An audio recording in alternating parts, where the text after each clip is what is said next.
Hello and welcome to Azur Lane Meta. If after this video you want to help support the channel, please check out my affiliate store at kit.co/AzurLaneMeta. Welcome back, guys. Today we are going to be going over a French build-a-fleet faction. You guys have requested this for a long time. The French faction has been coming up in the meta all summer, and today we're going to be building the meta fleet that all those people that got Admiral the Navy with the French fleet in all of the servers all summer, as well as pretty much all before Shinano and even to today, what is the most successful French fleet? Now, if you're looking at my screen, this is probably the most successful mono French fleet that you can build.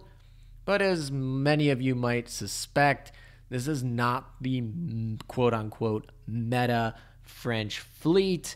This just isn't it. I'm sorry, guys. I'm sorry. In fact, these are the only two French ships that you actually use in the French meta. I know, guys. I know. I'm sorry. Well, you guys can probably guess what the other four ships are. Of course, they are your IJN meta, your most toxic ships that you can find. And yeah, you can actually, now that Shinano is out, you can replace the Amagi with Shinano. And you could potentially replace maybe Yukikaze with somebody else. But you definitely need to have 4 IJN ships here. If you're using Amagi, if you're using Shinano, you can actually replace something like Noshiro or Yukikaze with probably Noshiro or Yukikaze. It doesn't matter. You can replace them with a Juno or something if you're going to use Shinano, which is a huge benefit there. And the Shinano Hiru is just completely toxic. I don't think that's best build, but I do think this is probably the best French build. And sadly, it only is 1/3 French and 2/3 Japanese, but you know, we do what we can. Let's go look into the formation that we're going to be using today. I really did want to build a meta fleet today, and that's why we're using this and we're not building that fun French fleet I showed at the beginning of the video. If you do want to build a mono French fleet, that one at the beginning of the video is definitely the one you want to use. That's the best one. So let's start with our beginner here with Felixclc. She is the queen, and basically let's talk about what we're going to be using on her. So we use the barrage gun. Why is this? Well, this is the highest amount of damage that a gun can basically do with a salvo. That's HE. She gets a bonus from HE, and of course we want to fire quickly. On top of that, the other benefit that you get is she only can fire twice no matter what gun you put on her. So putting a 3-shot gun like a 407 or something like that does not matter. There will be no benefit. So might as well get the most damage per shell here on the 2 shots because she can only shoot twice. Of course, we're going with the slower barrage gun, slightly slower because it does more damage, and she is preloaded, and once again, she does buff HE, so this is what we're going with. HE is only buffed on the main gun though, so we're going to go with the AP gun, and this is going to allow us to pierce through enemies since this is our attack fleet, so their opponent's vanguard is going to be closer, which means we're going to get some shots that fire. She's in the middle, which is a huge benefit, which means that she's closer to the action. So that's why we're going to put that AP shells on it, even though the modifiers for I will show it, the prototype HE gun, this gun right here, this gun technically is pretty much a lot better in modifiers, at least for HE plus versus AP, but we want that piercing ability, and you know, Azumas are running around, so, and as well as a lot of other heavy cruisers. So we're gonna stick to HE there. We definitely need that hit stat, so she only gets 2 shots instead of 3, so there's a huge importance on having her hit, and she's definitely huge into fire damage, and so white shell, black shell is the highest amount of burn damage that we can deal. A lot of times you want to play evasion if you're going to be playing your battleships, like something like an SG Radar. That's one of my favorites. But the thing here is she's going to be fighting preloaded, and she does burn damage. That burn damage is super important, and so we want to get as high of ticks on that burn damage as possible, which is black shell, white shell. She's got some pretty beefy HP, so I'm not too worried about her surviving. And of course, her fire damage that she deals is going to actually debuff your opponents. So definitely focusing on the fire build here. Over here with Amagi, we're going to be playing defensive as well. And she and Hiru are going to really play up that defensive. That's really what the IJN faction brings to here. The French faction is very offensive, and now we have a Amagi that is defensive. Of course, if you remember, Richelieu is going to be buffing only herself and the St. Louis, but St. Louis is actually super solid when she is buffed and back in the meta. Here we're going with the barrage gun as early as possible. I know it does less damage than the other one, but that, half a second might make a difference in mirror matches. Going with AP again, just because you could go with that other gun I showed you earlier. We're going with that hit AA because that is the best AA gun for PvP battleships. We're going with the evasion build that I like, where we play the high performance steering gear, and then we play the SG Radar, which gives us our hit and our evasion. And the combination means that hitting Amagi is going to be really difficult, especially with my favorite skill of hers, that is this. She's going to be very hard to hit. And moving on, she also helps Hiru be pretty hard to hit as well. We only care about fire counter, best skill in PvP, hands down. And then we use the Sea Hornet. This is the best fighter for surface DPS with 2 1,000-pound bombs. Nothing else outclasses it. And yeah, you have to use this. Basically, this is the best dive bomber pretty much until you get plus 13 equips. And even then, it's still pretty much up there. So we're going to use that. We don't really care about losing that extra aviation. In PvP, we tend to focus on opponent backlines that are mostly battleships because that's the opponents that we have. So we're going to give up a little bit of our firing rate, our launch time, in order to get that skill. This is a very beefy torpedo bomber. You could also run the Barracuda, which gives you crash damage. That is nice. But we're focusing, and we're really scared of those triple battleship backlines. So this is going to help us out a little bit with that. If we were scared of carrier backlines, we could run the Barracuda a little bit better. Aviation fuel is fantastic for increasing that crash damage. It also helps with that speed, which gets us in those mirror matches. That gives us a little bit of the edge in those mirror matches. And of course, we want our Hiru to proc final counter second when we get Hiru mirror matches. So once again, this is kind of built for Hiru mirror matches here because there's going to be a lot of those, I think, today. So we're going to hope that any warspites targeting our Hiru will be missing. All right, let's move on to the front line. And we'll start with the whole reason is St. Louis. St. Louis with the Richelieu buff starts being more like an Azuma. She, for the first 50 seconds, is going to literally act like a destroyer in terms of her evasion. That's why we're focusing on evasion, because this evasion gets buffed. We got 40 evasion here. We got 35 evasion here. Extra speed from the beaver tag is very significant in the Vanguard here, so we can move a little bit faster. She also boosts herself some speed, so we're going to be seeing a pretty fast Vanguard, like as if we had 3 destroyers, but we don't have to. This is definitely one of the guns that I really like. Any HE cruiser gun will work. You could run literally another option would be this gun right here, and also the PR3 cruiser guns also work pretty well, but you want to make sure it's HE. We're going with the quad just because I only have 1 Rainbow Quinn. We're going with the firepower anti-air. This one is pretty, you could go with the hit stat one as well. Both work pretty well, but I went with the firepower one here. And then that's basically our build for our St. Louis. When she gets the attack buff from Richelieu, it's really helpful in her DPS. Here, Yukikaze is going with her standard survival build with all the rainbows. You could potentially go with the newer Black Torpedo Auxiliary. If you want, you could also go with complete survival one where you throw on a fire extinguisher instead of torpedoes, but that gives up a lot of damage. But that one does help her survivability. The AA gun doesn't really matter. That's probably not the most optimal AA gun, but it really doesn't matter. You just want any fast firing AA gun to help your circle reload be quicker. So yeah, you literally could go with any quick firing. I'm pretty sure like the fastest one is this one. So this one would be a good option.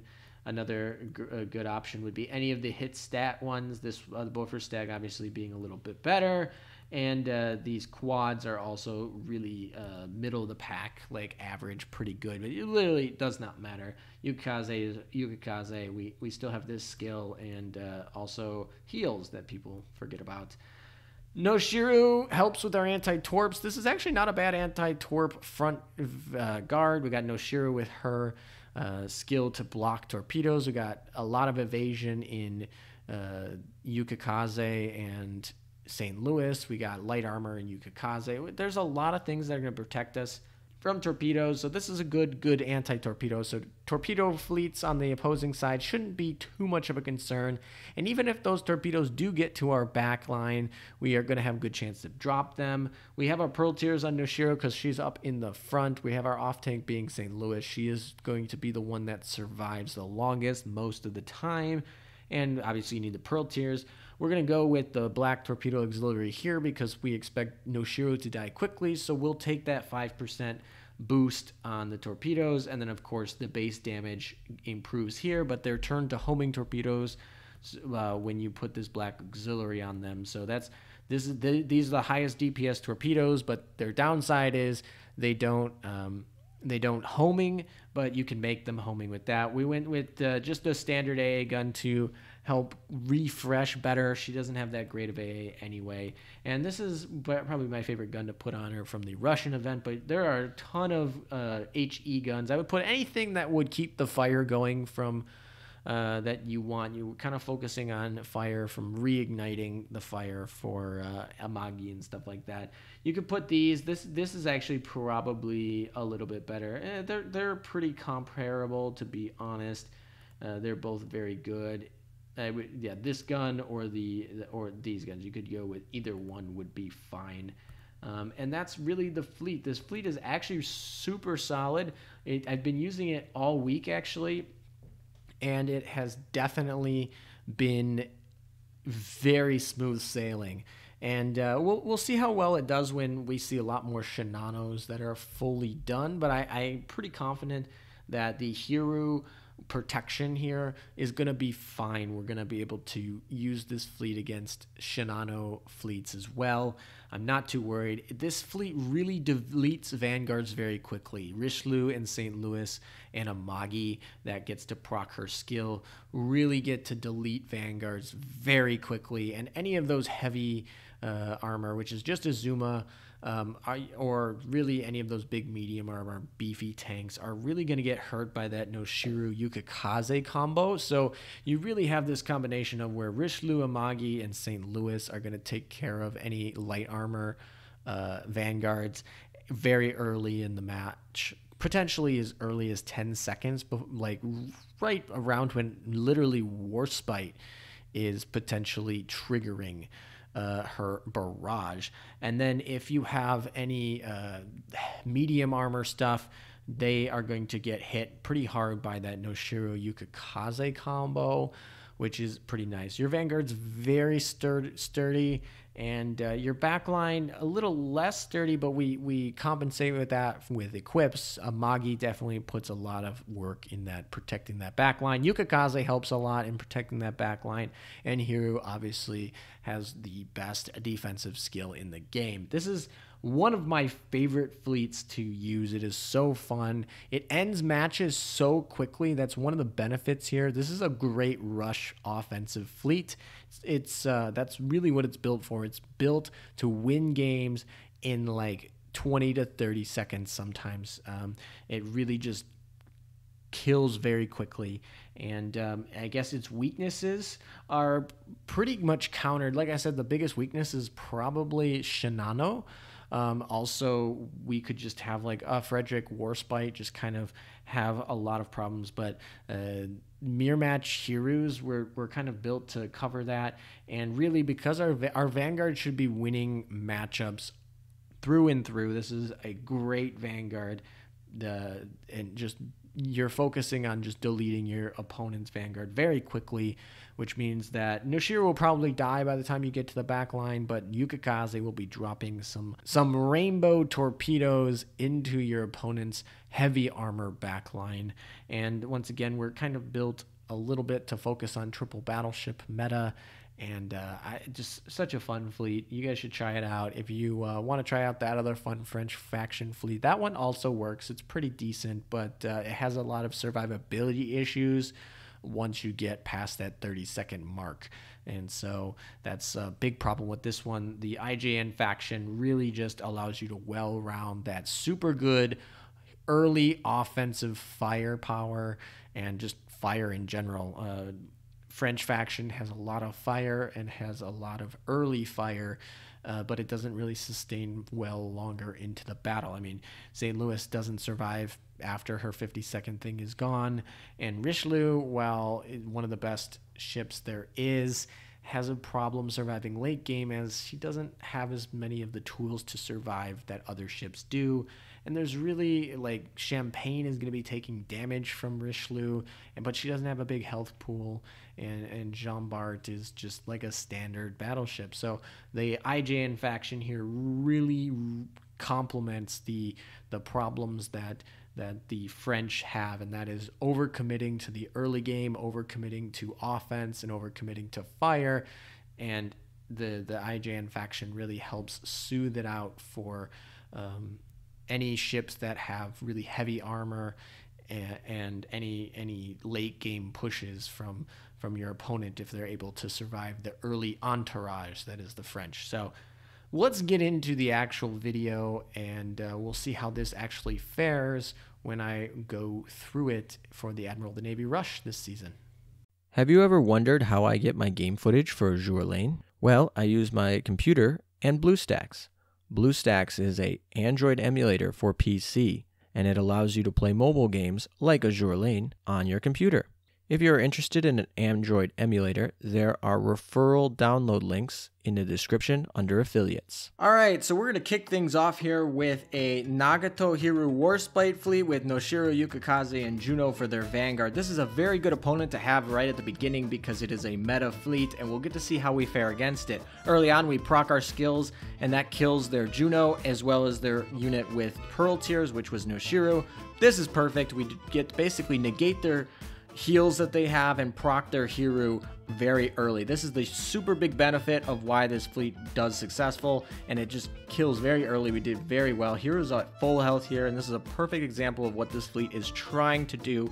Early kills, kill those Vanguard heals, and get that Hiru to proc very early, and then we have our Hiru to back up the defense here. Next, we got Nagato Hiru Shinano. This is a very popular backline nowadays. We got Azuma, Juno, and Yukikaze again, so this is a very viable front line as well. So another good meta fleet here. We proc and early kill that Juno. He did put the Pearl Tears on that. That was really weird. But overall, we killed the Vanguard, got all the heals out of the way, and now we are free to just take out their backline. Shinano actually goes first, and that's just kind of because we have Amagi lined up against her instead of against the Hiru. If we were being more optimal, we would switch them around, but ultimately this ends up being a Hiru versus Hiru battle, and our Hiru procced second, so we win the battle.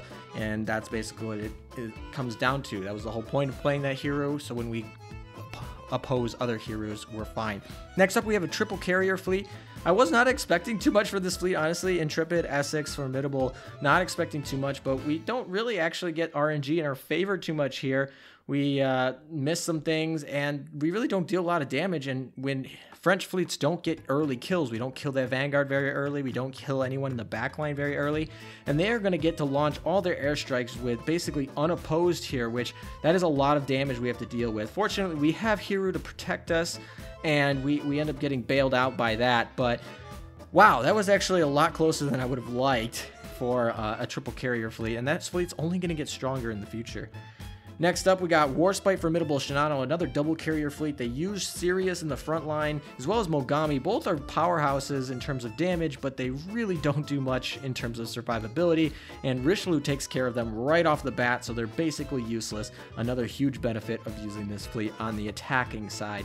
We also wipe out basically all of their carriers, and yeah, this is not, we wiped the floor with them 6-0, and that's not necessarily a bad fleet. It's just like, you know, we have significant advantage there. Next up, we got a joke fleet, so not too much to worry about here, but we do clear this in what, 14 seconds? That's actually really nice. So if you're rushing and you run into these joke fleets, that's nice. All right, so here we just gotta skip and wait for the next refresh, and there we are, we're good to go, and we refresh into another joke fleet here, and we'll see how quickly you can finish this one off. And wow, that was 11 seconds, and this is another huge benefit of using this fleet to rush, is you can just cruise through people really quickly.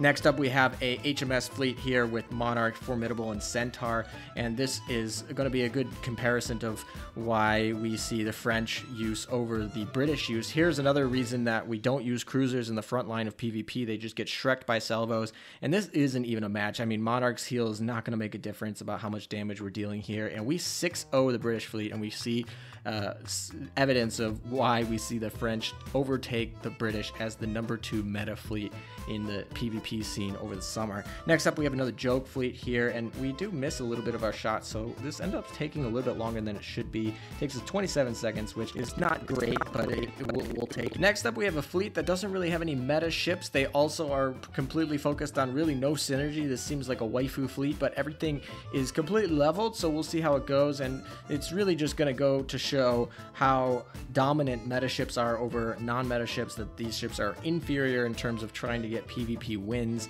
and we're cruising through this really quickly. It took us a total of 36 seconds to cruise through a fully leveled 6 ships at level 120. Next up, we have kind of the Richelieu gang. We have Richelieu, FDG, Warspite, really good backline. We have our heroes in significant danger here in there, and wow, we have Warspite hit, and then we have FDG's proc, and there we go. And we already have our heroes proc, so we're in significant danger here. This is a really good fleet here, and that front line was Juno, Yukikaze, and St. Louis, so basically very similar to what we're using. Fortunately, we were able to get their heals out of their fleet early with ours attacking backline, and this is just kind of, we got lucked out here. We were in significant danger with our hero. If I were to redo this battle, I'd switch the hero and the Amagi, but this was once again our first run. We're trying to keep going as quickly as possible. We got another Richelieu here, but instead of FDG, this time we're using Amagi, so a little bit more defensive for them. They're using Azuma, Juno, Noshiru for their front line, and that gives us a little bit of benefit. This is a Dev 30 Azuma too, but once again, not too much worry. They are focusing a lot of their damage on Hiru, but we get to just soak up all that damage for 15 seconds, so that should be pretty good. And obviously, I think we're going to lose Hiru here. Yeah, we do lose Hiru, but that's okay. Our Magi's full health. We got somebody in the back line, and their Warspite is dead, so we figured that out. Next up, we have another joke fleet. I mean, we'll run into these. You just try to clear through them as quickly as possible when you're rushing, and that's just, I guess, the goal here. This one takes a little bit longer than I'd like to, 29 seconds, and but you know, it's still under that 30-second mark than our goal. Here next we have Nagato, Hiru, and Kaga after we refresh into that, and this is something I wasn't too worried about, but that front line of Buki, Noshiru, Yukikaze is a torpedo front line. Not really going to do us too much damage here, and really should die really quickly to the fire we're going to be dealing it. But that back line, you know, we still have Hiru Nagato, and I wasn't really too worried about Kaga battleship, but she actually pleasantly surprised me here. We clear out that Nagato, we proc that Hiru, so at this point I'm thinking we definitely got this in the bag. Hiru's dead, but you know, our Vanguard's also dead. Hiru hasn't proc, so I'm not too scared at this point, but wow, that Kaga battleship gave us a little bit of run for our money. Made it a little bit close. Definitely underrated ship. Next up, we have another joke fleet, and we'll see how quickly we can close through this one. Over 15 seconds, sadly, and wow, this one survived a total of 28 seconds, so you know, that's unfortunate. Last battle here, we have Jean, Warspite, Enti. This is not necessarily the best synergy fleet, but definitely some very powerhouse ships that could cause some problems. That Takao in the front line is basically like making this a 6 versus 5, so that's a little bit Unfortunate, but basically we cleared through that pretty easily, and now we're in the back line against that a low health Enti, so not too worried about those Awari does anymore, and our hero is like fine with this. Is over at this point with that Warspite versus hero that we have, and that's basically it. What we end up here, we see we end up in third, and this is largely due to the fact that I missed a reset exercise during the week, and not anything to do with any losses or any speed of this rush. This fleet is absolutely amazing for rushing, possibly one of the best rushing fleets. I wouldn't use it as a defense fleet, so you know, take it with a grain of salt, but definitely if you want to rush really quickly, this is the fleet for you. It did not lose a single battle, did not have to reset once. Very effective fleet. Thank you guys for watching. I hope you guys enjoy these build a fleet videos, and hopefully they give you some of the tools necessary when you want to build your own fleets. If they're even just a little bit different, hopefully it can help you decide which ships synergies go together, which equipments to put on those ships. Take care, guys. Until next time.